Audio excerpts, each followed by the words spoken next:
Good afternoon, thinkers. Let's remind ourselves of what we learned today about reading. We know that reading is thinking. To be a good reader, one who truly understands the story, you've got to connect. You've got to connect to the meaning. You've got to connect your understanding. You've got to get mental images in your head of the characters and the setting. And then you've got to connect somehow to the setting. Remember, the setting in the story we're reading right now is a rural town in northern Florida. Remember that setting we talked about? It was dry, not a lot of rain. There were houses, lots of houses and small businesses, so that's the setting.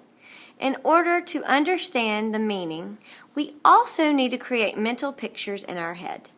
We create these images all the time without even knowing it. I bet already your opal looks different than the person sitting next to you.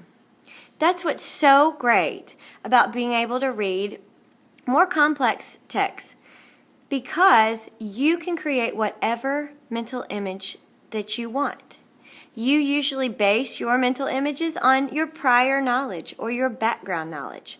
Things that you know just from going through life.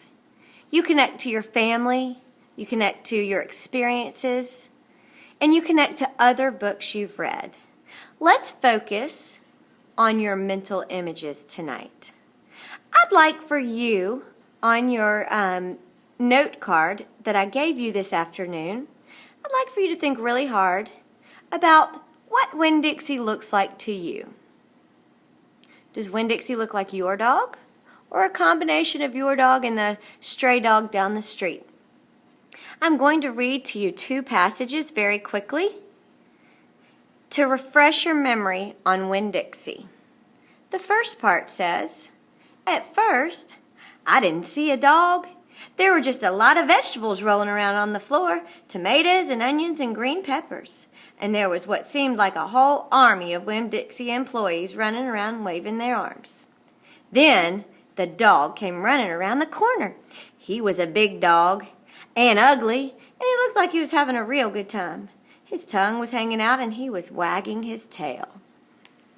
The second passage is just a few pages over while she's still at Winn-Dixie, just as she's leaving. Opal says, "Once we were safe outside, I checked him over real careful. And he didn't look that good. He was big but skinny. You could see his ribs.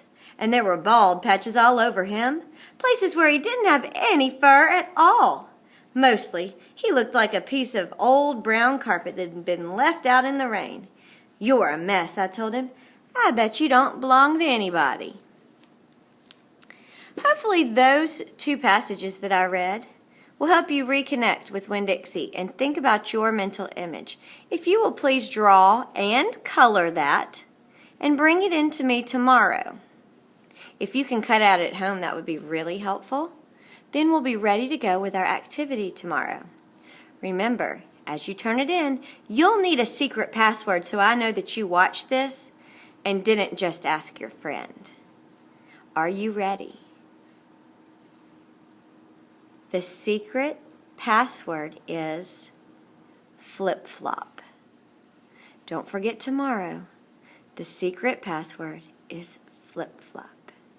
Think about those images that you have of Winn-Dixie in your head, and I can't wait to see what you come up with. Have a great night.